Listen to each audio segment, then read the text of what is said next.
就我哋今日嗰個題目咧，就係叫做詩書畫印談四傳。咁點樣談四傳咧？其實係潘天壽先生佢提過一樣嘢。佢話唐宋以後嘅繪畫咧，係綜合咗文章詩詞啦、書法啦、印章而成嘅，其豐富多彩，非西洋繪畫所能比擬。故吾曰：畫事不須三絕，而須四傳。四傳者，詩書畫印章是也。咁所謂古代不嬲都講咧，即係如果你係詩書畫三絕，常常都講三絕。咁但係佢嘅意思就係、潘天壽嘅意思話，你畫畫咧就唔需要三絕，但係你需要四傳，即係話你要識，即係你唔需要好叻，詩書畫都叻，但係佢認為咧畫畫咧係應該要四傳添咁。咁但係其實呢個即係自古以嚟，即係詩書畫印咧，佢係互相滲透嘅。咁當然啦，呢個直情係一個即係中國文化藝術嗰種嘅一個特點之一嚟嘅。咁我哋就今日就去睇一睇呢樣嘢啦。咁詩書畫印，我哋如果去分析咧，詩咧其實係一種語言藝術嚟嘅，或者所謂叫時間藝術。即係咩意思咧？你讀一首詩係一個字一個字咁讀出嚟嘅，佢有一個時間性嘅。畫咧就係圖像藝術啊，佢透過空間啦、線條啦咁樣，所以佢係一種空間嘅藝術嚟嘅。書法咧就係一種文字藝術啊，即係當然呢個文字亦都係一個語言圖像嚟㗎啦。印章亦都係一種文字嘅藝術嚟嘅。咁所以你就咁睇嘅時候咧，書同埋印咧就比較相似啦，都係文字藝術。但係詩同埋畫再加書印咧，就似乎佢哋唔係相同類嘅文字嘅一種藝術形式。但係你將佢咁樣去融合嘅時候咧，就之間咧會當然有一啲嘅益處，亦都有呢啲矛盾啦，常常會出現。咁但係歷史上嘅發展咧，就由宋以後咧，詩書印詩書畫咧嗰個融合係好犀利。跟住元以後咧，就印章亦都加入咗裏邊嘅。咁我哋如果睇翻咧詩書畫印四樣嘢咧，其實佢可以有好多 combination 嘅喎。譬如詩可以同書 combine 係嘛，詩又可以同畫，詩又可以同印。咁又書同畫，跟住咧畫同印，跟住書同印。其實佢係有好多可以互相嘅即係結合嘅。咁當然最拉尾就係詩書畫可以結合啦。最後尾就係詩書畫印都可以結合嘅，咁我哋就可以睇一睇呢一樣嘢。書與詩先啦，書詩。咁書與詩嚟講咧，我哋首先咧就先以一個詩作為一個本位先，即係話一啲詩佢係同書法有關嘅。咁我哋可以睇到咧，譬如有啲詩文咧，佢係詠書法嘅，即係講書法嘅嘢嘅。咁嗰種詩我哋叫做詠書詩啦嚇。咁啊，譬如張姑嘅《高閒上人》，咁佢嗰首詩咧就係講唐代嗰個書僧啊，高閒啊，即係又講佢係不絕希之法啊，難窮志永流，即係然後殷勤一煎在，留着看銀鈎咁，即係呢啲都係描述或者講啊高閒。咁另外譬如韓愈嘅《石鼓歌》啦，就講石鼓文嘅啊，張生手持石鼓文，勸我試作石鼓歌。咁佢就講石鼓文呢樣嘢嘅。咁仲有就係論書詩啦。論書詩咧就譬如劉墉嘅《論書絕句》啦。咁佢話：蘇黃佳氣本天真，姑射風姿不染塵。不遠立峰皆入廟，無窮機續出清新。咁呢度係講蘇東坡同埋黃山谷嘅，即係論佢哋嘅書藝咁樣嘅。咁無論係詠書法嘅詩文啦，以至係論書法嘅詩啦，其實佢都係詩嚟嘅，就唔係書法嚟嘅。只不過個內容咧就係用書法。咁呢樣就可以明白就係當時嘅詩人咧，其實佢哋多數都係書法家添，亦都有啲唔係書法家都好啦。佢哋同書法家嘅關係好即係好密切，以至咧佢哋會有呢啲詠書法家或者詠一啲書法咁樣。咁但係呢個咧都係詩嚟嘅啫嚇。咁但係如果係書法嚟講，同詩嘅關係就更加密切啦。最基本咧，譬如黃庭堅呢個《花氣分人帖》，咁佢其實咧佢本身佢係書法嚟嘅，佢裏邊寫嘅內容係一首詩。咁呢個咧，我諗大家都學書法啦，都應該幾常有嘅，就係你寫書法個內容，你寫啲咩咧咁樣？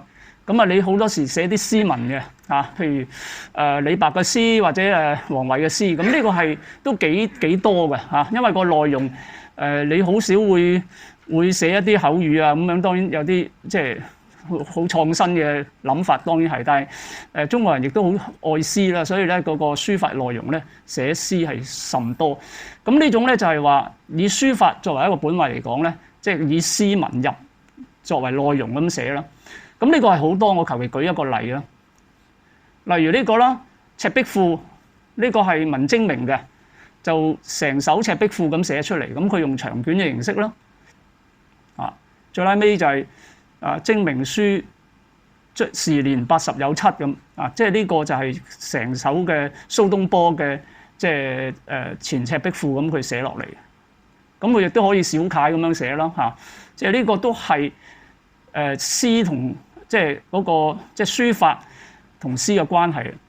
咁好啦，畫亦都可以同詩有關係嘅。咁如果嗰首詩嘅內容係關於畫嘅，或者關於一啲畫家嘅或者咧佢係提一啲畫嘅，譬如有首詩佢係讚美呢張畫或者讚美個畫家，咁呢啲都係即係喺嗰個詩嘅內容咧，就係關於畫嘅嘢嘅，就同先頭詩嘅內容關於書法嘅嘢。不過佢畢竟都係詩嚟嘅啫，同我哋而家今日要講多啲咧，我哋主要係即係畫或者書法咧就有少唔同。咁倒翻轉啦，如果嗰個本位係畫嚟嘅，嗰件係畫嚟嘅，而佢裏邊嘅內容係同詩有關嘅咧，咁其實就有好幾種嘅，包括咧，譬如佢有啲用文學嘅家嘅形象啦，或者用呢啲文學活動嘅場景啦，或者用文學嘅作品啦，咁最拉尾一種咧，我哋畫中有詩意咧，呢個咧就係從嗰個質嚟講啦。譬如呢個係梁楷嘅《李白行吟圖》，佢畫嘅就係李白咁所以呢個咧就係即係佢係畫，不過咧佢係同詩，即係包括詩人啦，包括佢嘅作嘅詩啦，係有關嘅。咁呢個係《李白行吟圖》啦咁佢畫呢個形象，當然佢唔係肖像畫嚟嘅啦，佢都係一個意思啦。咁仲有譬如蘇陸朋嘅《太白醉酒圖》，咁大家亦都可以睇到啦，即係《太白醉酒圖》佢中間嗰個一定係李太白啦，咁扶住佢嗰兩個咧應該係太監啦當時咁你會睇到後邊嗰個咧有少少鬼鬼祟祟嘅對眼即係嗰啲即係佢係描寫翻即係嗰啲太監嘅形象啦咁傅抱石就算近代嘅畫家啦，佢畫呢個係陶淵明畫陶淵明。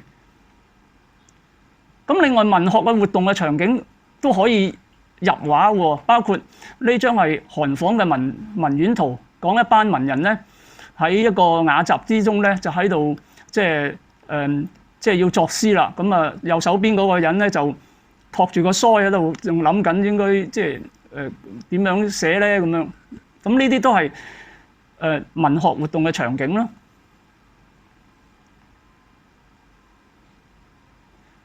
咁亦都有啲咧就所謂叫詩意畫啦，即係佢直情係用一啲文學嘅作品，可能係一首詩或者一首詩文，將佢畫成畫，我哋叫做詩意畫。譬如好出名就係呢張咧，就係啱啱喺故宮香港故宮嗰個即係有展覽嘅呢件嘢就係《洛神賦圖》，即係佢係畫洛神賦嘅咁呢個就個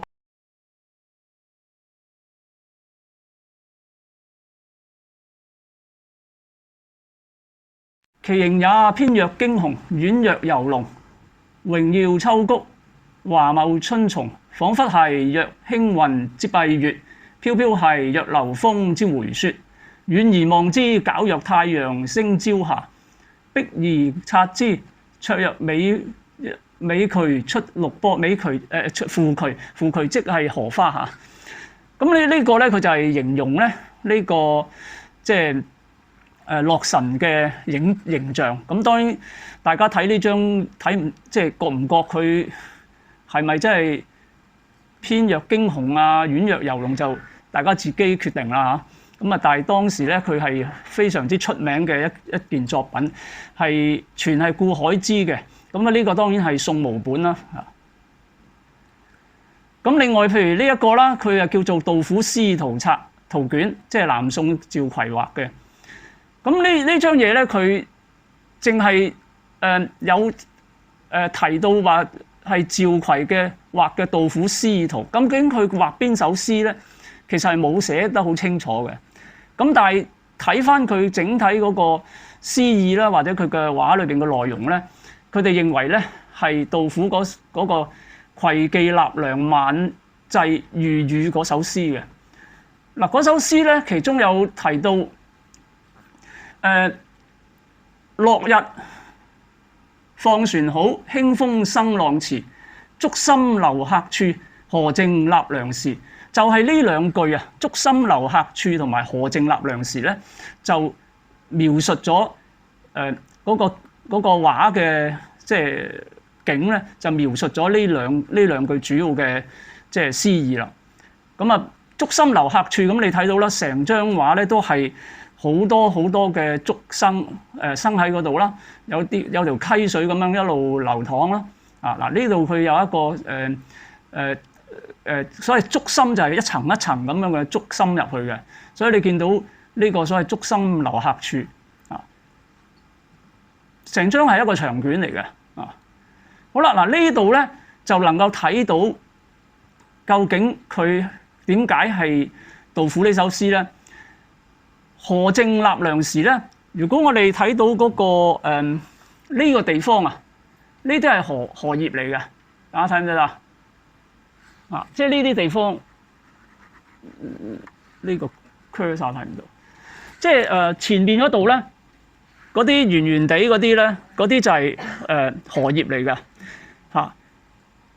竹心留客處，荷剩納涼時。納涼咧，即係話有人咧喺嗰個艇嗰度咧，即係臨水嘅一個艇裏邊咧，咁啊仲有個書童咧喺度撥緊線嘅，係嘛？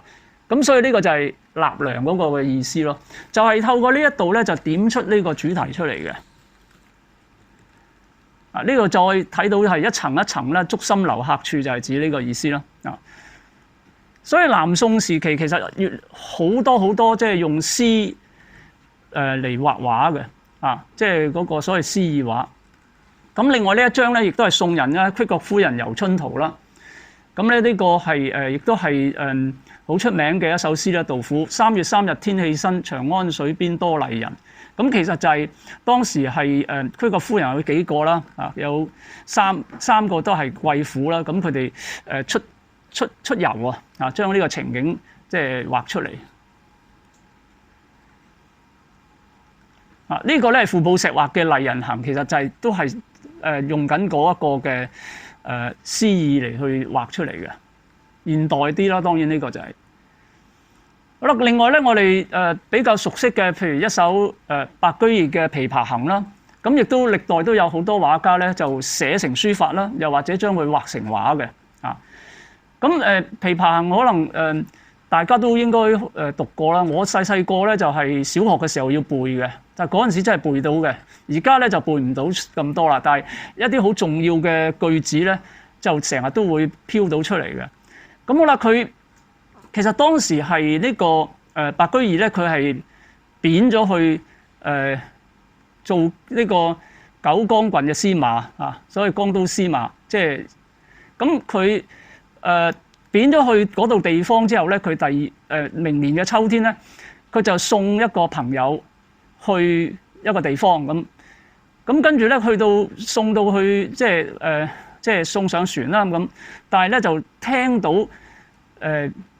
有個艇啦，有啲舟中咧有啲琵琶聲，咁佢聽到之後咧，佢就覺得咦，呢啲琵琶嘅聲音啊，可能嗰個風格咧就似係京都嘅派別嘅喎咁樣，咁於是咧佢就即係邀請呢個彈琵琶嘅女士咧，就即係同佢傾偈啦，跟住咧就亦都咧請佢上船啦。咁啊請佢彈呢個音樂啊，彈呢個琵琶啦。咁佢就講翻佢細個係點咯嚇，即係咁啊呢個咧就係《琵琶行》成首嘅詩。咁佢聽完之後咧，佢白居易後嚟就寫咗呢個《琵琶行》。咁我用黃色點咗嗰啲地方咧，其實就係嗰啲黃色嘅句子咧，其實就係喺佢嘅仇英呢張長卷裏邊咧，佢就表達翻呢個《琵琶行》嘅即係場景嘅。潯陽江頭夜送客，楓葉滴花秋瑟瑟。即係話佢係嗰個地方係潯陽嘅，係喺個潯陽江頭，所以咧佢係一個水邊嘅。楓葉滴花秋瑟瑟咧，其實就知道佢係秋天嘅。滴花咧即係蘆荻啊嘛，即係蘆花滴花，滴花就係秋天開，咁啊蘆花就春夏咁樣嘅。咁主人下馬客在船，就係主人就係指白居易啦。佢當時即係要即係落咗馬咁啊，然後送嗰個朋友，嗰個朋友就上咗船咁樣嘅。咁啊，然後咧佢呢度仲有黃色嘅，仲有別是茫茫江侵月咁啊，呢個就係夜晚嘅景色啦啊。咁然後佢聽到琵琶聲之後咧，佢就移船相近腰相見。咁即係話呢個彈琵琶嗰個嘅艇咧，就應該靠近嗰個即係佢送嗰個友，即係佢個朋友嗰隻艇嗰度啊，因為腰相見啊嘛。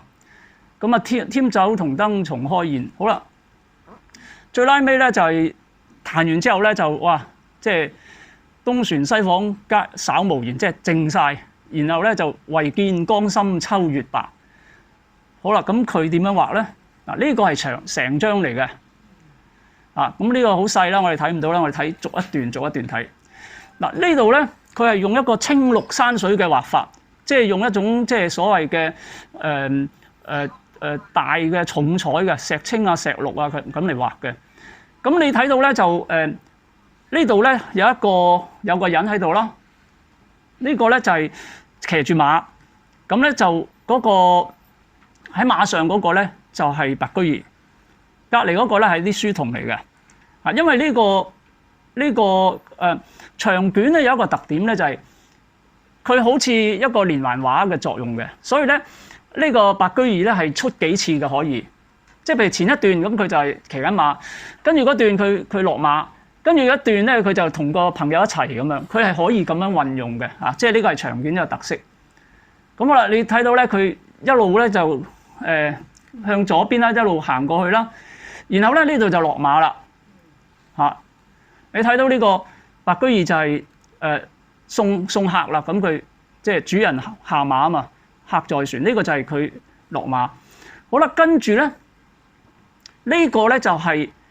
你睇到咧，佢嗰隻船靚啲嗰隻咧，就應該係佢嘅朋友；而下低嗰隻咧，好似噏噏啲細隻嗰隻咧，嗰個咧就係嗰個即係賣琵琶，即係賣唱咧，即係琵琶彈琵琶嗰個人咯。咁仲有喎，你睇到嗰度前邊咪有好多好似矮嘅草叢啊？咁嗰啲就係笛啊，即係好似蘆葦咁樣嘅。所以佢哋透過呢啲，仲有咧就係佢仲有就係一啲秋天嘅樹啦，楓葉佢就係所以有一啲你見到係用紅色嘅即係朱砂啊或者朱標嘅色嚟染出嚟嘅樹咧，嗰啲係所謂楓葉滴花秋瑟瑟，咁就表示一個秋天咯。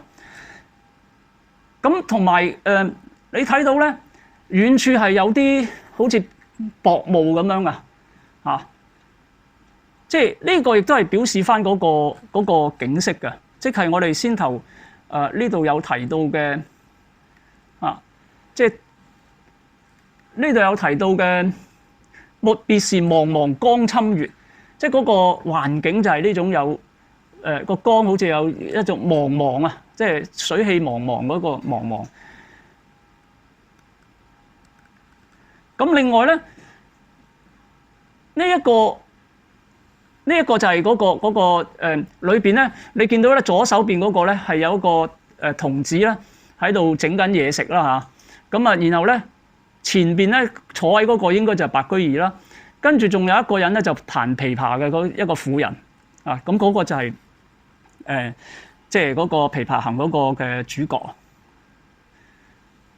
啊。咁到最拉尾，唯見江心秋月白，咁呢個就係表達一個江心嗰個趣味啦。啊 ，sorry 呢度啊，咁啊好長嘅，呢度拖得好長嘅，係一個好遠好遠嘅江啊，所以嗰張畫其實有一段好長嘅留白，不過嗰留白咧佢都係掃咗好多花青墨啊，令到佢有一種好似有啲霧氣啊咁嘅感覺，即係嗰個氣氛咁樣渲染出嚟。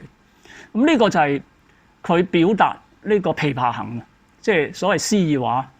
咁佢同時亦都畫過一張咧，都係叫《琵琶行》嘅，亦都係仇英嘅，但係呢張咧就唔係長卷啦。咁佢只能攞一個場景咯。咁佢點攞咧？喺呢度咧一樣見到有人彈琵琶啦，有白居易啦，亦都右下角你都睇到有啲紅色嘅葉啦，嗰啲就係即係楓葉啦。咁啊，亦都睇到個紮即係近水嘅地方有啲草咧，嗰啲就係笛啦。啊，咁佢都係用一個場景咧去表達嘅。咁呢個就最穩笨添，《琵琶行》佢就成段《琵琶行》抄晒，尋陽江頭夜送客。然後吉畫咗一個女士抱住琵琶，一個男士咁嗰個白居易。咁啊呢個真係以少勝多啦。啊先頭你睇到仇英成個手卷咁長，起碼畫翻即係幾個月啦。啊咁呢個可能即係半日就搞掂啦。咁中國畫就係咁嘅，可以簡可以繁，啊都可以係好嘢嚟嘅。啊咁呢個又另一種嘅趣味，即係呢個郭栩咧就係明代嘅一個人物畫家，都係有名嘅。當然冇話仇英咁出名啦，仇英係明代四大即係畫家之一啦。咁但係呢張亦都有佢嘅特點啊，即係佢即係兩個人嗰個嘅姿態啊，嗰種嘅即係你眼望我眼嗰種，即係同是天涯淪落人，相逢何必曾相識，就係《琵琶行》其中一句兩句啦。咁佢真係表達到呢樣嘢，即係兩個人一種即係默契啊咁樣。咁上高提咗好多個字，所以有時以少勝多嘅可以係。赤壁賦我哋當然知道啦嚇，即係蘇東坡好出名嘅詩文啦。咁啊武宗元就係畫咗呢個赤壁賦出嚟，咁啊將嗰個即係嗰個斷崖啊，好即係好宏偉啊，好險峭嘅地方，佢就表達出嚟嘅。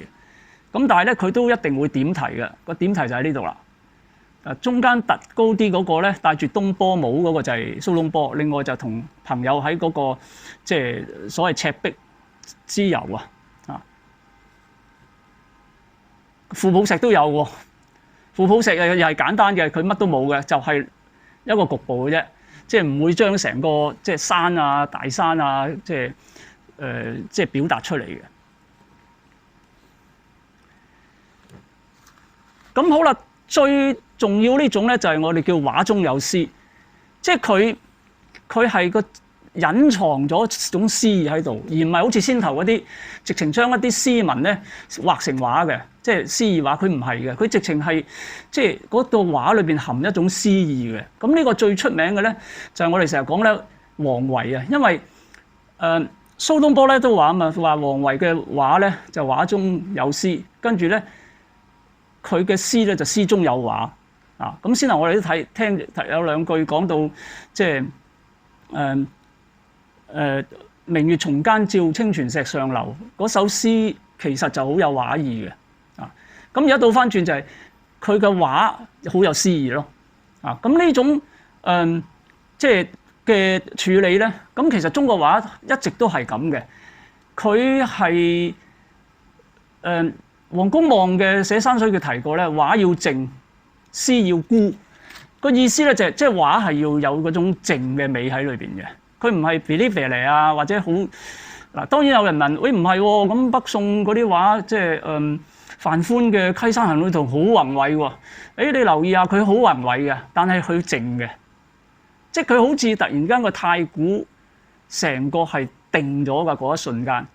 佢係宏偉嘅，你見到係宏偉啊，但係佢有一種靜嘅美喺度嘅。咁中國畫從來都係追求呢種好即係好引人入勝嗰種嘅靜嘅美，所以畫要靜就係咁嘅意思。咁你要畫裏邊要有一種詩意嘅情趣，係一種象外之意、言外之美嘅，即係你要搭嘅，即係我哋講睇中國畫係要搭嘅，咁譬如北宋嘅時期，佢哋啲畫院有啲考試啊，畫院嘅考試，咁佢哋點樣考試咧？出題目，然後叫啲人畫，譬如搭花歸去馬蹄香咁，你就畫啦，咁啊嗰啲人個個都畫啦，咁最拉尾獲獎者嗰個咧，即係就係畫咩咧？就畫咗隻馬跑緊走緊，然後喺佢嘅即係後邊咧就畫咗啲蝴蝶啊，咁佢咪將香嗰樣嘢表達咗出嚟咯。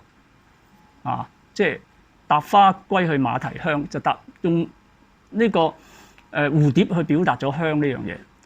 又或者譬如亂山藏古寺，咁啊啲人哇，梗係畫好多山啦，又畫好多古寺啊，好多即係嗰啲寺廟啦。但係獲獎嗰個咧，佢係點咧？佢就冇畫到啲寺廟喺度嘅，佢係畫咗一個僧人喺水嗰度，即係筆水。喺啲河溪度筆水，個僧人喺河溪筆水，咪即係喺深山一定有寺，佢先會有僧人走嚟喺度噶嘛。即係佢用咁樣嘅方法，好含蓄嘅方法，就表達咗呢樣嘢。咁呢個就係即係畫院考試，其實佢係等於用一啲嘅詩題詩句咧嚟去考核。咁當然啦，我哋講到王維，一直大家都奉為即係南中畫之祖啦，甚至係文人畫之祖啦。嗱呢張咧就係全係佢嘅，但係呢張嘢大家都冇見過真跡，因為好似係一本雜誌定係日本嘅雜誌裏邊咧曾經出現過，但係一路都揾唔到，即係唔知去咗邊，甚至可能冇咗，就認為係王維畫嘅，因為右上角嗰個王維雪溪圖嗰幾個字就係宋徽宗題嘅。咁所以啲人認為機會好大啦，因為唐去宋都係時間比較短啊嘛。咁佢係表達咗一種好靜穆嘅即係世界嘅一種雪景啊。咁呢個就係所謂詩意啦。咁啊，另外譬如到南信馬倫呢張秉燭夜遊圖咧，其實成張畫係冇講係咩詩意嘅，但係其實佢就係蘇軾嘅詠海棠詩啊。東風裊裊泛崇江，香霧空蒙月轉廊。只恐夜深花碎去，故燒紅燭照紅妝。即係話詩人話佢驚，即係夜晚啦，嗰啲海棠咧會瞓咗，所以咧就專登即係點起啲蠟燭咧，就照亮佢，令佢咧就即係唔知道入夜啦，咁啊繼續開咁樣啊。咁你睇下佢點樣表達啦？啊，先頭嗰個可以睇到係一種夜晚嘅景色啦，好啦，咁啊個主角喺中間啦，前邊咧有4支蠟燭點着嘅，即係咁側邊嗰啲咧就係海棠花咯，咁即係佢用呢樣嘢嚟描繪，表達到呢種蘇軾呢個詩意。咁啊呢個係李唐嘅《坐石漢雲圖》啦，咁亦都佢係表達咗王維嘅《終南別業》嗰度。其中2句啦，行到水窮處，坐看雲起時。咁就係有2個人咁啊，好朋友咁啊，去到即係嗰個溪邊啦。咁啊，就係講行到水窮處，咁啊喺度洗腳啊，坐看雲起時。咁雲起時就大家睇到嗰度係啲雲喺度升起咯。咁所以呢個亦都係表達到王維呢個《終南別業》嗰種嘅詩意咯。咁呢個亦都係好出名嘅。又係冇寫明係寫邊個嘅詩，不過啲人將佢楞到咧，就覺得咧係有呢個所謂暗香疏影橫斜水清淺，暗香浮動月黃昏，即係呢種嘅意境啊。咁你睇到咧呢張畫咧上高咧有燭啦，有梅啦，下低咧有個倒影嘅睇到個倒影嘅。咁所以呢個下低有啲睇唔到有啲燭同埋一撇，好似你以為係整污糟，其實嗰個係啲梅花，佢嘅倒影就佢唔會好似白噶嘛，倒影唔會變白噶嘛，咁佢就係灰灰地咁樣，佢就表達嗰個橫斜水清淺啊嗰個意思。但係有一啲畫咧，你唔知佢係講邊一首詩嘅，甚多呢啲畫。但係你係搭落去，你覺得好有意境嘅。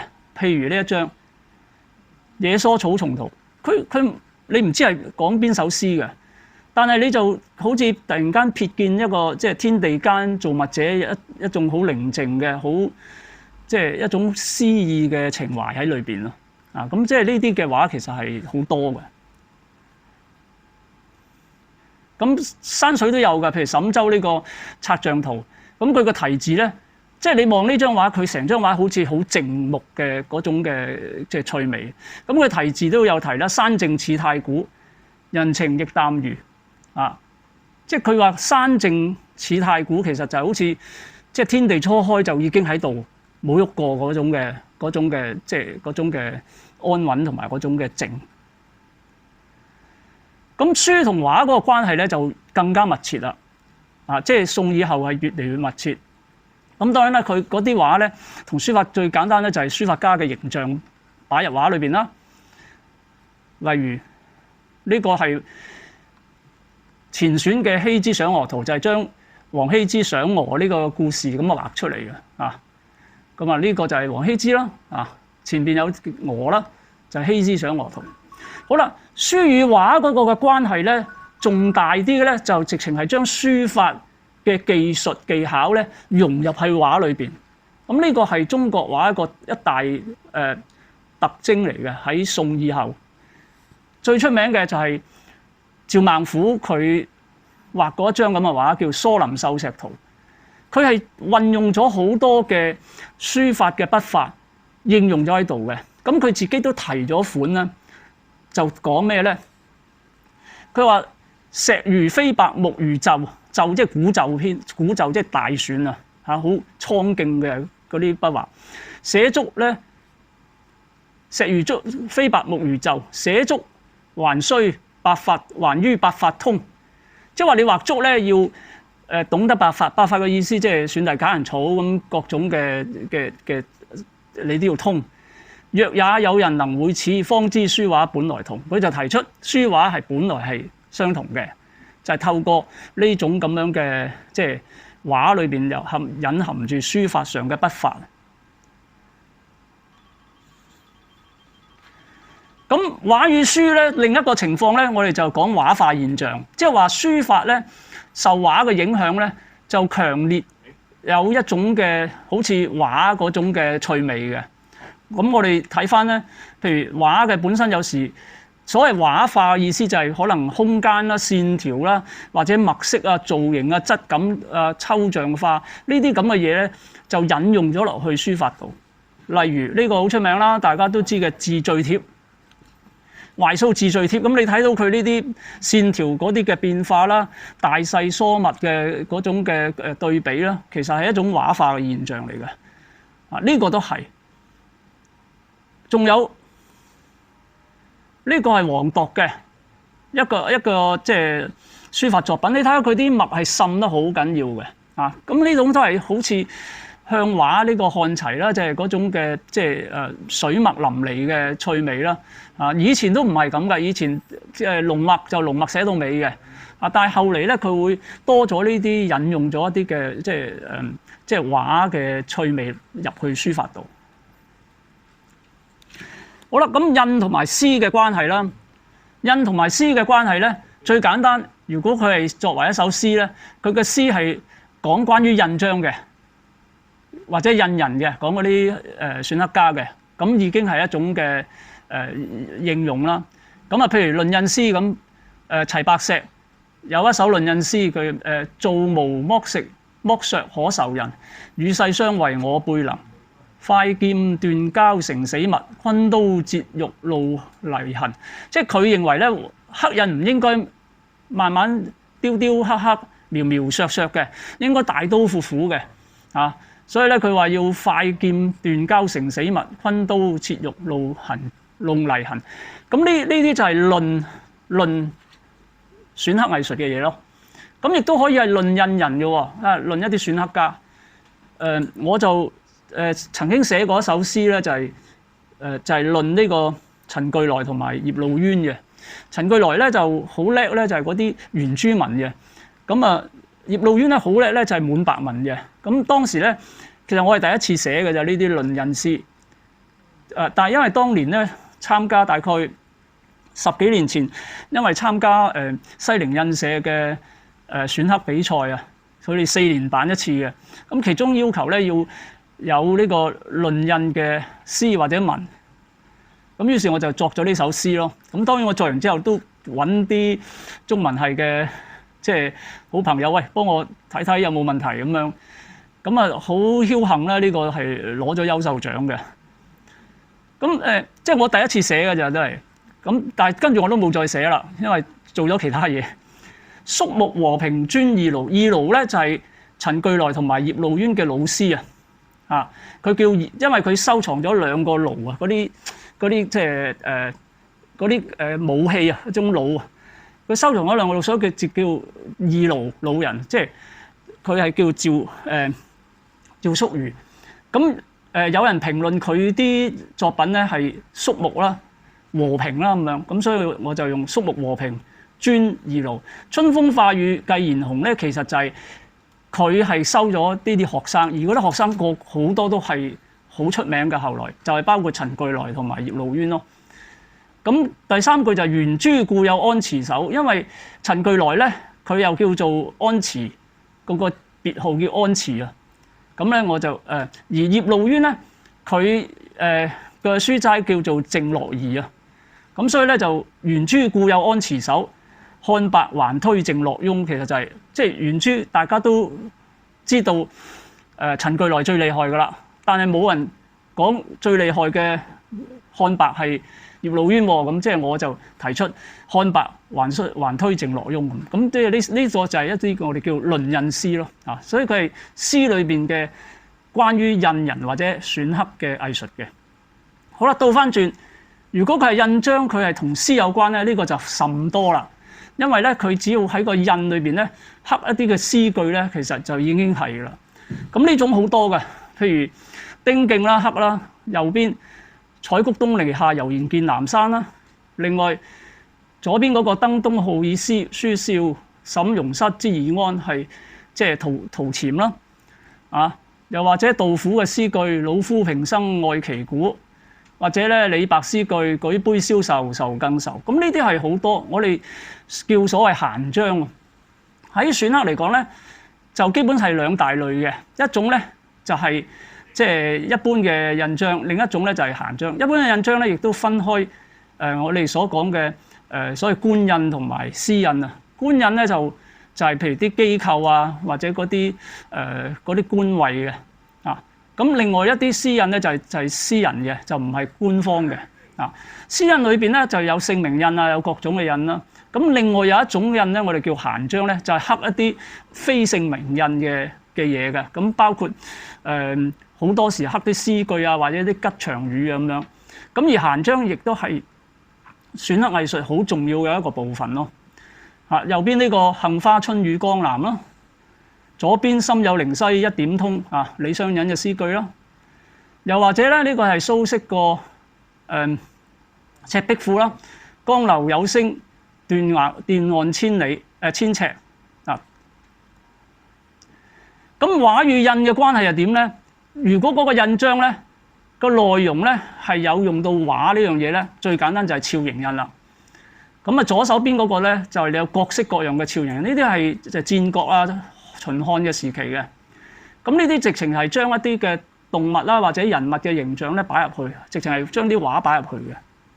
右邊咧就係佢係刻文字，但係佢裝飾有一啲嘅即係圖形啊。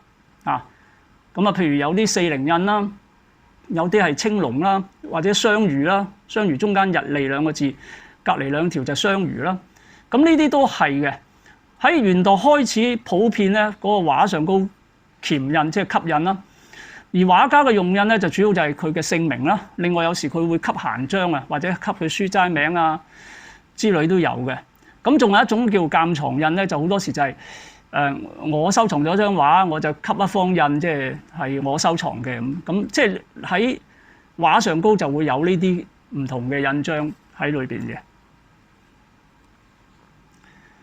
咁呢個係最簡單嘅一章啦。譬如山深秋老無人摘，自聘明珠打雀兒，即係呢句詩句就係形容呢啲石樓啦嚇，佢會爆開啊嘛。咁下低咧吸咗嗰兩個咧就係王慎嘅印嘅，右下角咧就刻嗰個咧就係一個鑑藏印嚟嘅，就係朱杞沾收藏嘅，嗰度寫住杞沾歡喜4個字嘅，係右下角嘅。咁朱杞沾都算好嘢啊，即係佢唔會亂咁吸咯。就乾隆王嗰啲就亂咁吸嘅。咁提款呢樣嘢咧係好重要嘅，佢係將畫咧去進入一個將書啦、詩啦進入到去即係融為一體嘅一個好重要嘅地方啊！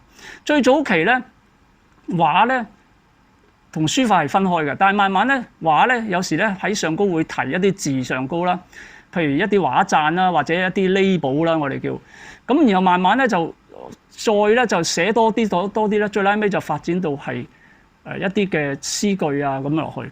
嗱，呢個咧係最早期漢代嘅墓咧，佢會喺右上角喺嗰個形象咧就寫咗啲字嘅，即係呢個係一個開始。有啲咧就會寫咗一啲嘅讚啊，一啲嘅題讚啊，然後慢慢咧就發展到咧，譬如呢個東晉顧海之嘅《呂氏箴圖》啦，就將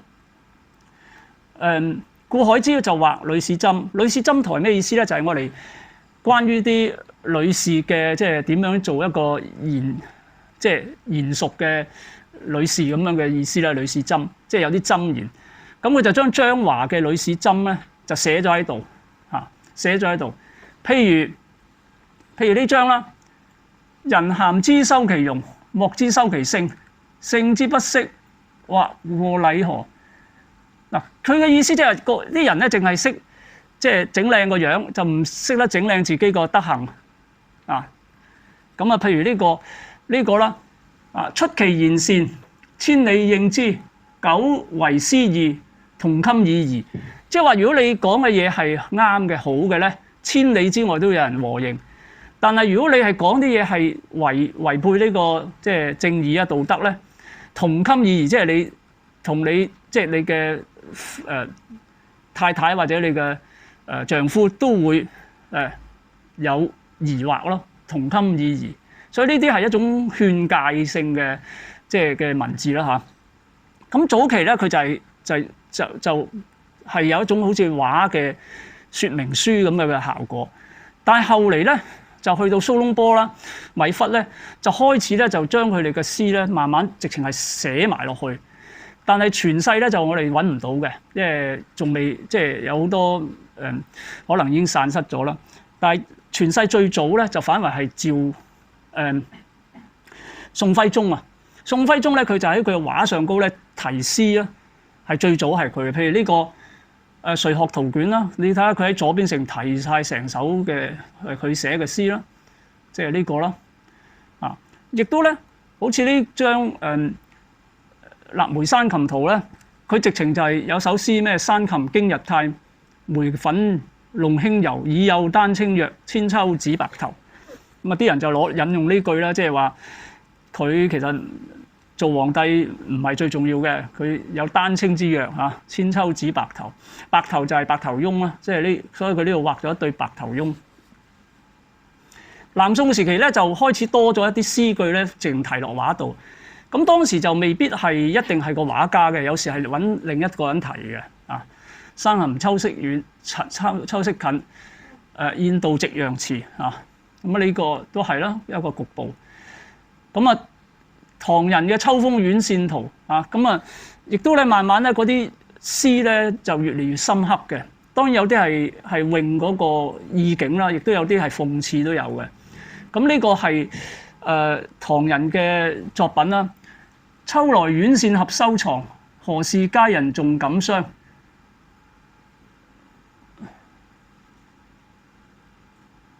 呢個咩無詳細看，大都誰不逐炎涼？即係佢意思話秋天啦，點解你即係應該要收埋把扇啦？但係點解來嘅院線係合收藏啦，但係點解呢個家人好似好傷感咁樣咧？咁啊，咁佢嘅意思就話，因為咧大都誰不續賢良，因為世太炎涼啊，所以佢冇收起嗰把扇，明唔明啊？即係呢個其實係一種抒發自己嘅一啲嘅即係感情啊或者遭遇咯。咁啊，呢個係徐渭啦，陶陶陶。半生落魄已成翁，獨立書齋笑晚風。不抵明珠無處賣，閒拋閒擲野藤中。咁呢啲葡萄咧係野葡萄嚟嘅，所以咧就好乾嘅，唔係原醬卜卜我哋食緊嗰啲香印咁靚噶啊！所以佢呢啲點落去咧，嗰啲點唔完嘅，因為佢畫嘅係野葡萄，佢就係話不抵明珠就係指筆底下嘅明珠就係呢啲葡萄啦。其實亦都係表達係佢個人啊，才不為世用。不抵明珠無處賣，只能夠閒拋閒擲於野藤之中咁，都係字字血淚咁啦嚇，寫咗出嚟。咁呢個係朱鐸嘅《孔雀牡丹圖》啦。咁啊，孔雀名花與竹屏，竹梢強伴陌生城。如何了得論三二？恰是逢春在二更。其實佢係諷刺一個當時，因為佢係明宗室，佢就諷刺一啲嘅義臣啊。當時有個叫宋瑩嘅人咧，就投降咗清王朝啦。咁咧就做到好高添嘅。咁咧佢就畫咗一對孔雀，因為呢個人屋企又有養孔雀嘅。咁佢畫咗對孔雀啦。個孔雀咧兩隻眼咧好鬼鬼祟祟嘅，係嘛？咁所以咧佢呢個咧就孔雀名花與竹屏就係描繪呢個啦。咁同埋咧佢專登咧上高咧就係畫咗竹，亦都有牡丹啊。咁牡丹係富貴花啊嘛，係嘛？即係呢個人去追求富貴啊嘛。但係佢就下低嗰個石咧係好尖嘅，其實企唔穩嘅，即係寓意即係你都唔係好得幾耐嘅啫啊。咁嗰對孔雀咧好鬼鼠啦，同埋嗰個孔雀尾啊，以前清嘅官咧佢個頂帽咧係戴花翎噶嘛，就係嗰個尾。所以如何了得論三二？三二係孔松子嘅呢本書裏邊有提過咧，就係嗰啲奴才咧係比一般人要多隻耳仔嘅，因為隨時聽下主子有咩吩咐。所以佢話如何了得論三二？啊！恰是逢春在二更，即係話佢哋咧二更就要喺個大殿嗰度等進入去見皇帝啦，咁樣即係恰是逢春在二更。所以你了解佢嘅背景，了解嗰首詩，再睇埋嗰啲形象，你就知道佢其實係好有心意嘅。咁係到清代嘅時候咧，題款即係題詩用印，其實已經係越嚟越豐富啦。咁以前嘅題詩就係好整整齊齊題一首詩，但係慢慢咧佢就融入佢畫裏邊咧，可以係好錯落啊、長短咁樣。譬如呢個係鄭板橋，鄭板橋嗰啲你會睇到佢就係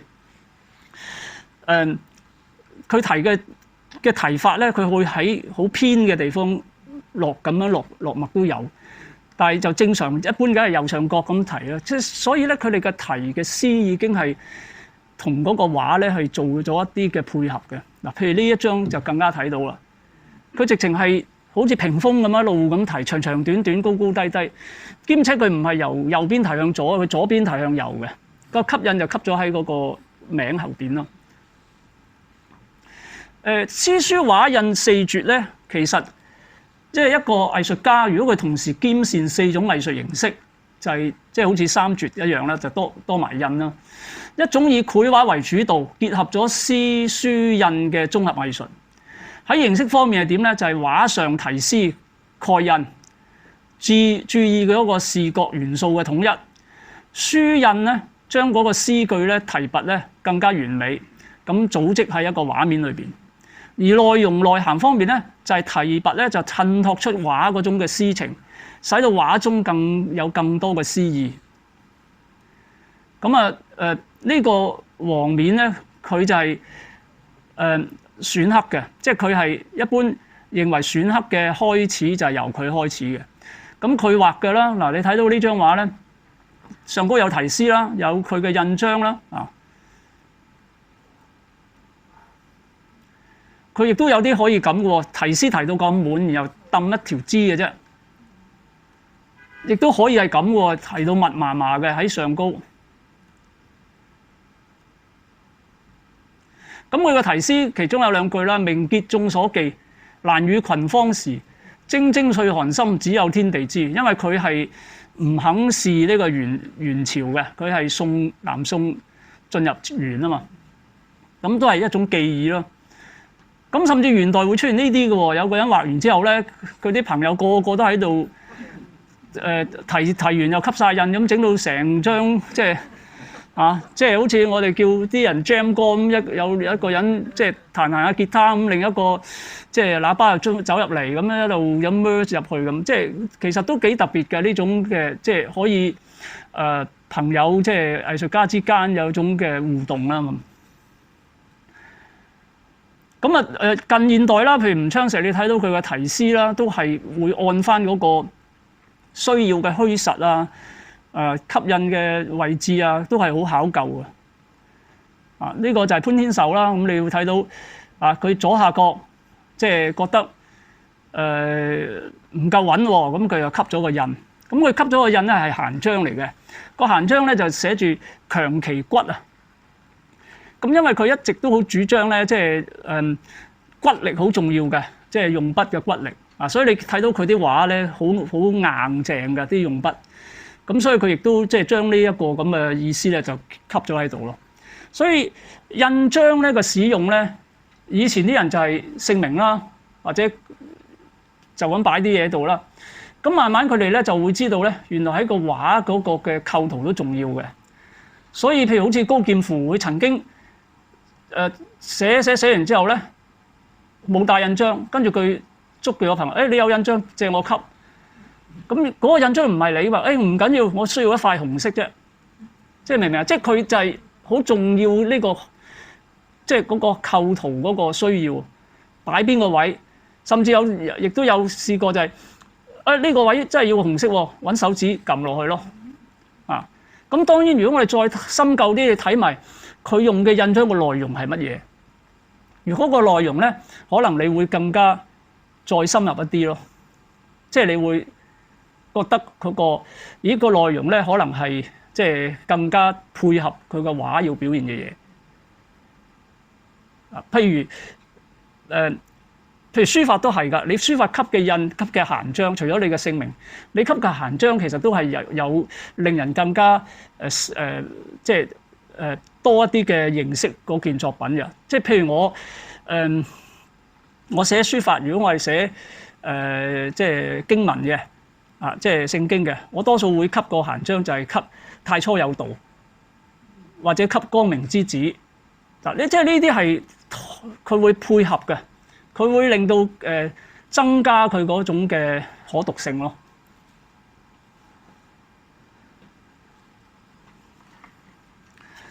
咁咧就好快咁講咗呢樣嘢啦。咁以前我通常都唔會講自己啲作品嘅，但係後嚟咧發覺上次幫視覺藝術中心講咧，佢又想我介紹自己作品，咁我先至明白可能啲與會者都想知，喂，你得把口講咁多嘢，你自己係點啊？咁樣有咩實踐啊？咁樣咁，所以後嚟我都用咗呢個方法啦。咁我都講少少啦，即係譬如我點樣去做呢啲創作咯。咁就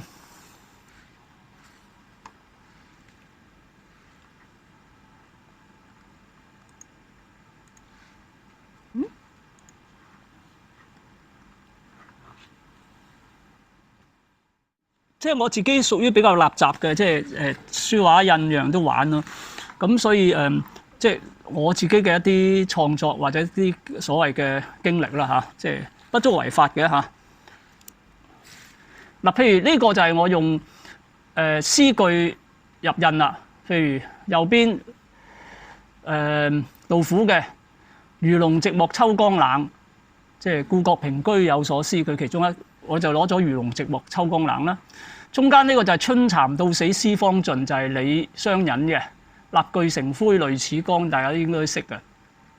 左手邊咧就係岳飛嘅一首《小松山詞》，最拉尾佢成首詞咧就係、昨夜航蟲不住鳴，驚回千里夢，已三更白首迷為功名，願將心事付瑤琴，知音少，弦斷有誰聽？咁我就將最拉尾呢句啊，知音少，弦斷有誰聽？即係刻出嚟咯。呢個咧，其實如果我哋講詩篇，應該係詩嚟嘅喎，係嘛？即係我哋嘅聖經嘅詩篇係詩嚟嘅喎。咁所以呢個都可以歸入係即係詩嘅印咯。啊，呢個就係sorry， 呢個唔係，呢個係我刻嚟送俾太太11週年結婚啊。咁咧就因為喺《詩經》咧有一首詩咧叫《木瓜篇》咧，就係佢係點講咧？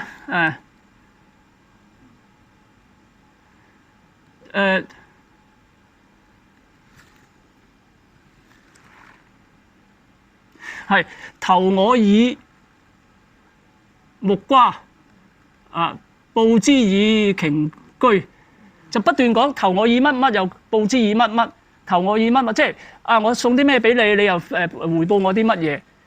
咁然後佢最拉尾咧 always 都出翻嗰句，非報也，永以為好也，即係唔係即係啊你俾我，我俾你，係用此表達永以為好也，即係永遠都好嘅咁樣。咁我就刻咗永以為好也，即係呢一句落去。咁然後咧下低咧就係邊款，就將呢個《詩經》嘅木瓜篇咧就成個即係寫晒出嚟咯。即係呢個都係一種形式啦。咁好啦，如果係詩篇啦，我哋所講嘅就係啦，魚鷹魚鹿切慕溪水啊。詩篇呢個42篇1至2節。啊，咁我右邊下低亦都用邊款刻咗啦，譬如神啊，我的心切慕你，魚鹿切慕溪水，即係將呢一個刻咗出嚟咯。但係就其中嗰句就擺咗喺上高啦，明唔明啊？即係如果你話詩篇都係詩啊嚇，咁所以啊，隔離嗰個就係映日荷花別樣紅啦，都係楊萬里嘅一首詩啦。咁呢個就仲簡單，呢個就係書法咯。咁我呢個好早期啦，1993年寫，咁啊用啲龍文紙寫，就係寫呢個王昌齡嘅《長信秋詞》啦。鳳素平明金殿開，始將團扇自徘徊。玉顏不及寒鴉色，猶帶朝陽日影來。咁呢啲大家都會做噶啦，即係攞啲唐詩宋詞寫啦嚇。咁咧就詩篇啦，我右手邊嗰個係詩篇94篇19節啦。我心裏多憂多疑，你安慰我，就使我歡樂啊！呢個係94篇19節，即係用詩擺入你嘅書法裏邊咯。隔離嗰個咧係我自己寫嘅一首詩啦。滿眼青山曉慕閒，詩書畫印任中橫。原知造物恩情厚，笑看凡區日影殘。我住嘅地方係喺山嘅，咁啊〜朝頭早起身咧，就好容易睇到周圍都係圍住山啦。咁啊，滿眼青山曉慕閒，即係早上見到啲霧啊，好悠閒嘅。你見到啲霧，跟住詩書畫印任中橫，就係我自己詩書畫印都中意嘅嚇。咁即係好開心自己去中橫，即係自己做。但係呢啲嘢都係感恩嘅，就係因為知道咧，原知造物恩情厚，因為呢個造物主佢對我嘅恩情，佢俾咗我呢個機會，俾我一生可以去中橫呢啲研究啊、創作咁樣。笑看凡區日影殘，即係日落啦。咁其實我哋嘅身體都好似日影，即係將殘啦。咁啊，因為有造物者嘅恩情，所以笑看凡區日影殘，因為由第一句由朝頭早到傍晚啦。咁人生就係咁樣啦。咁嗰陣時就寫咗一首咁嘅詩。咁所以即係呢啲咧就係將詩寫入書法。不過如果你又自己有作詩，咁你又可以將自己作嘅詩寫入去咯。咁佢又再多重，即係多重嘅意思喺度啦。咁早期我都寫畫咧，我都會中意題詩嘅，不過多數係題人哋嘅詩，即係古代啲名作啦。譬如好似呢個，我係用一種水墨淋漓啲、色彩好淋漓嘅寫法嘅畫嗰啲竹。咁嗰啲竹咧好，我就揾咗一首就係深深漫玉翠含枝，雲似蕭蕭雨後時，吹斷玉簫寒月白，一道清影鳳來遲。係林環嘅一首題墨竹詩，但係我覺得佢呢首墨竹詩好啱，因為我都用咗好多，佢真係翠含枝，即係有即係翠綠色啦。咁我就用咗呢個。咁另外呢一首亦都係朱熹嘅，咁啊畫咗一啲溪澗嘅野嘅蘭花啊，江楓浮碧澗，蘭道日已矣，景歲無人採，含分子自知。即係話原詩嘅意思就係話，即係你喺啲溪澗喺山野，冇人理你，含分子自知，但係你自己知道自己係得嘅，含分子自知。咁呢個係我1995年咧，其實95年之前咧，我有13年嘅時間咧，就喺中大係負責嗰啲叫做教材嘅工作。咁我都好開心嘅，因為做呢啲工作咧，自己不斷學嘢啦，又不斷接待啲大師啦，譬如陸鹽少啊、程十發啊，咁做佢書童啊，服侍佢，好開心嘅。但係去到後期咧，有少少唔係咁開心喎，因為我有個師弟咧就入咗藝術系做 professor， 咁啊，但係咦，我仲早佢嘅喎，咁你咪覺得好似啊，咁就有少少呢種才不為世用嘅感覺啦。當時咁啊，畫咗呢首嘢咧，就用咗呢首先。景歲無人採，含分子自知咁啊，得啦，你自己知得啦咁樣。咁啊，呢個都係啦，都係即係另一首啦，即係白色嘅鸚鵡啦。咁啊，呢個咧就係詠竹詩嚟嘅。竹生荒野外，雲聳百尋梢，無人賞高節，徒自抱征心咧。呢個都係又係才不為世用嗰啲啦嚇，即係中國文人永遠都係才不為世用嘅嚇。即係咁，但係呢啲都係全部係引用其他詩，即係所謂詩意畫，即係將人哋嘅詩嚟去嚇。咁後嚟我就自己作詩加落去啦。咁呢個係我其中畫咗一張嘅水仙啦。玉顏吹玉破，冰魄影乾寒。寂寞雙飛冷，孤芳獨自看。咁因為玉顏咧係指嗰個花，即係水仙花係好輕好，即係好通透嘅，所以好似玉一樣嘅玉顏。吹玉破，好似你吹佢就穿㗎啦嚇，即係描寫嗰個 object 啦，即係嗰朵花啦嚇。冰魄影乾寒係嗰種感覺係好係喺孤傲高清嘅，即係呢種嘅即係呢種水仙啊。寂寞雙飛冷，因為好多時都會形容咧，即係水仙啦，咩凌波微步啊，即係用雙飛嚟去形容嘅。孤芳獨自香，即係佢係獨自芬芳嘅。咁所以張畫其實就咁睇右手嗰個，淨係得嗰張嘢咧，就冇乜嘢嘅。但係你提咗詩之後咧，就讓佢嗰個意境就唔同晒。即係你就會覺得哇，嗰朵花原來係好清冷、好優雅嘅。啊，即係嗰所謂詩與畫配合嗰個作用就喺度啦。咁書法嗰度咧，亦都係專登就係拉到好長啦。另外咧就用咗3個印章啦，一個就喺右上角攝翠啦，即係另外嗰2個就係姓名咯。咁都係有考據。最右下角咧仲有一個閒章嘅，即係呢4個紅色位都係經過考慮嘅。咁呢個都係即係你話書法又得，你話畫都得，因為各佔一半咁滯。咁呢個都係用翻秦觀嘅墨竹啦。咁後來我亦都畫過一套冊頁係12開嘅。咁我提咗虛心十足，因為竹咧有虛節啊嘛，勁節虛心啊。咁啊畫咗好多張啦，每張有一個名啦，譬如呢個一個叫影月，好似即係。或者鸞鳳吟都有啲風吹住佢，有啲聲音咁樣。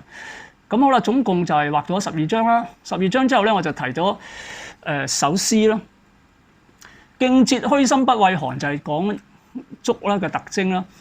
干雲迎趣報平安，因為祝報平安嘛。干雲即係佢向上飆嘅，佢係聚住嗰種嘅綠色青翠嘅。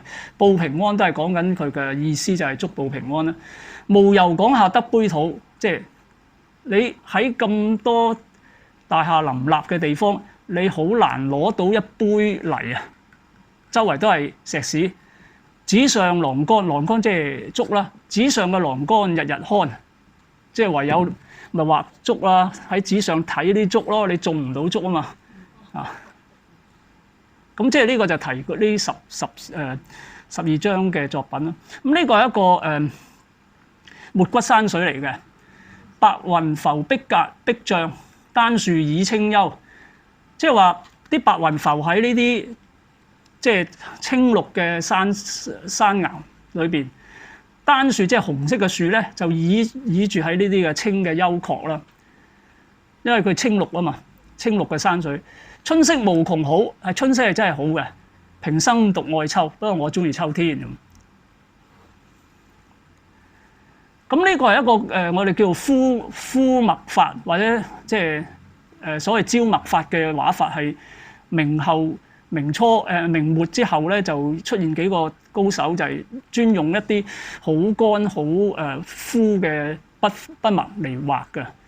你要畫得佢乾得嚟，你要潤；敷得嚟要潤，唔得燥啦。咁我就提嘅詩就畫小龍秋，就係呢個雁蕩山嘅即係寫生嘅，寫完生翻嚟再畫。颯颯枯毫乾玉裂，即係形容呢種畫法啦。沉沉褐墨泛圓乾，即係佢黑得嚟咧，要有一啲嘅即係墨光嘅。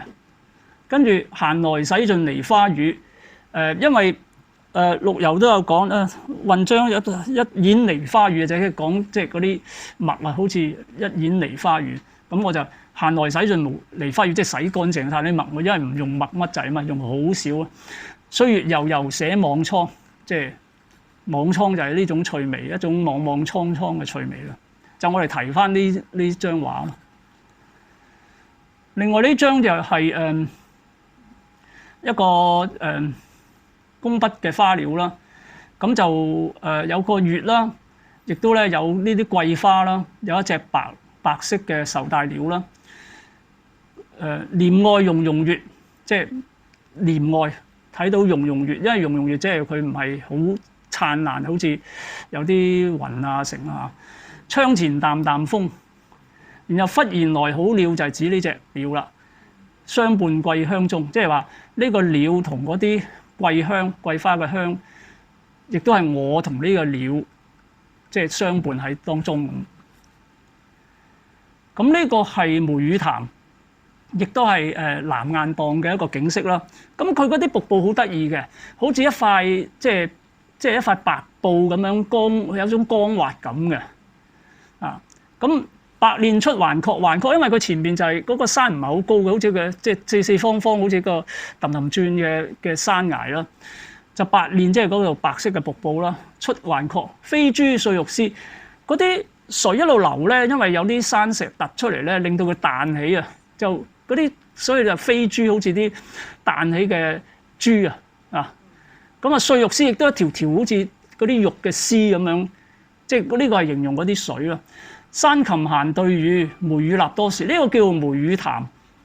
咁即係話啲山禽，即係其實呢度咧就係講到呢度好清幽啊，以至咧佢裏邊咧就即係有啲雀仔喺度互相好似即係一派好寧靜，但係好平和嘅境界啦。就梅雨立多時，即係佢哋喺梅雨潭即係停留好耐。其實我亦都梅雨立多時咯。咁呢個係送俾太太28週年結婚嘅。我好多畫係太太成日話，即係如果你唔係幫我畫呢啲，你都唔係咁多畫留低。都有啱嘅，因為嗰啲唔可以差啦嘛，即係畫嘅時候。咁呢個就係啦，蟾宮非所慕，因為月亮就即係蟾宮啦，月亮裏邊就係有玉兔噶嘛，即係呢個意思即係話呢對兔咧就。唔係我哋唔蟾宮非所慕，即係呢啲咁高貴嘅嘢唔係我哋所戀慕嘅。玄圃共上陽就係呢兩隻兔仔喺個玄圃裏邊，即係互相即係咁嘅意思啦嚇。玄白皆無礙就係玄就係黑啦，白即係話黑兔同白兔都冇所謂。即係其實個個人都一定有唔同嘅性格嘅即係好似黑兔同白兔係唔同嘅，但係唔緊要嘅，都係即係兩夫婦咁樣。圓中日月長，即係喺呢個圓中係有即係祈求有更多嘅歲月咁嘅意思。咁當然嗰個黑色嘅兔梗係我啦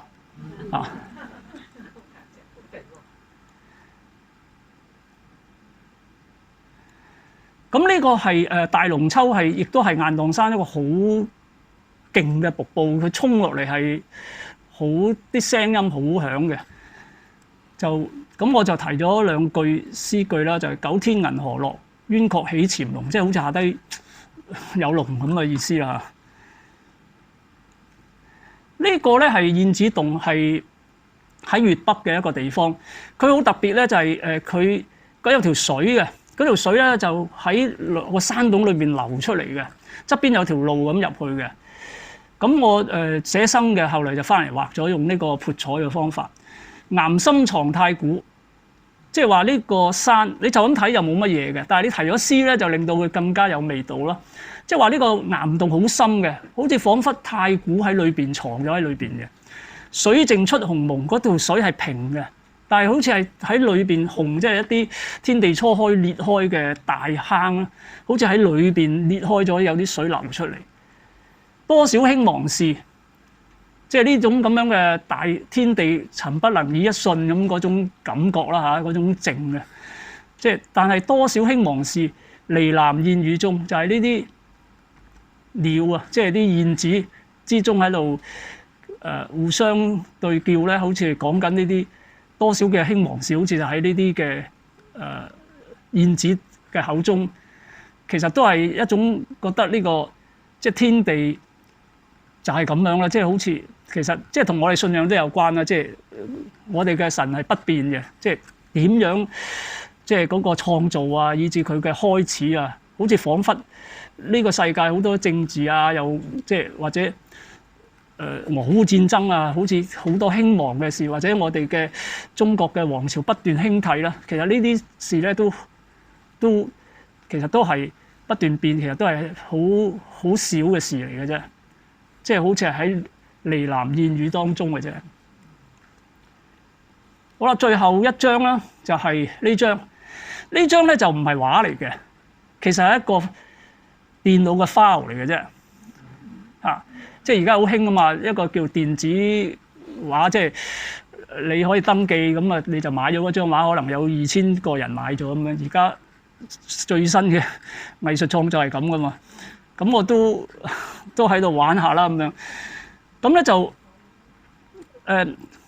嗰個題字咧就恰似金田園際掛，因為八哥咧佢係點咧？佢係黑色嘅，但係佢嘴眼爪咧就係黃色嘅，就好似一啲即係金色嘅首飾啊，掛喺一啲黑色嘅衣服上高咯。即係呢個係形容八哥啦。能言解語以惹人呵，即係話八哥咧佢能言解語，所以令到好多人好中意嘅。丹青妙手留身影，即係歷世歷代好多高手畫八哥，跟住咧撩翻畫樣，唔係畫樣撩翻學八哥。咁我就係將呢度除咗左下角係我畫之外咧，另外嗰4隻都係宋人嘅八哥嚟嘅。即係話呢啲就好似一啲嘅畫樣，即係一啲畫嘅 sketching， 一啲畫嘅樣啦。我就畫樣撩翻，我就好似翻動好多呢啲畫樣，我又好似八哥學，即係模仿咯，即係攞八哥就模仿啦而我就模仿嚟畫八哥咁，即係嗰個意思就咁樣咯咁呢個先係我畫嘅，其實好揾笨嘅呢張嘢可以，不過冇 print 佢出嚟，佢係有尺寸有成。咁好啦，仲有就係唔同嘅吸咗好多唔同嘅印。譬如中間嗰方咧就係丹青蘭寫是精神，即係個閒章。左下角咧就係安時處順，安於時，處於順啊。咁啊，仲有吉祥啦，右邊仲有香港啦，即係上高係香港啦，仲有攝翠啦，跟住就係我啲姓名啦。即係其實啲印章擺位啊、輕重啊、虛實都經過長時間去考慮嘅。好啦，咁啊，今日就係分享到。